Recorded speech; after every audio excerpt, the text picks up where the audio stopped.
গোটা কলকাতা শহরের বিভিন্ন জায়গাতে মিছিল করার টাইমের পরেও মিছিল হলো এবং কি ঔদ্ধত্য প্রকাশ করলো তৃণমূল কংগ্রেস, যেন কোর্ট বনাম মমতা বন্দ্যোপাধ্যায় কোর্ট মানবেন না, যেন অটোমেটিক মিছিল হবে।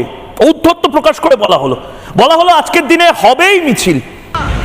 হাইকোর্টের নির্দেশ অনুযায়ী আমরা মিছিল করলাম, এখন আমরা একসাথে যাচ্ছি। আজকে মিছিল করতে হয় না, অটোমেটিক রাস্তায় মিছিল হয়ে যাচ্ছে। হ্যাঁ, আরো মিছিল করে আসবে। আমরা একদিন যাচ্ছি মঞ্চে দেখতে, আমরা যাচ্ছি, আরো মিছিল আসবে। হ্যাঁ, আবার আর মিছিল আসবে। কোর্ট তো বারণ করেছে।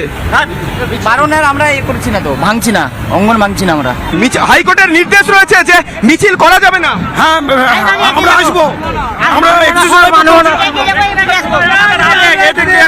আমরা আসতেই হবে।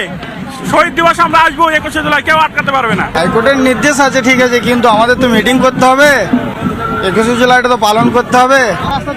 হাইকোর্ট বলছে কিন্তু দিয়েছে কেন আসার জন্য?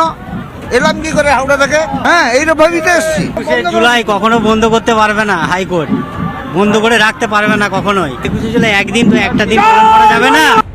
মানে এটাই চলবে। আমার সাথে 10,000 লোক আছে, আমার সাথে কোর্ট অর্ডার না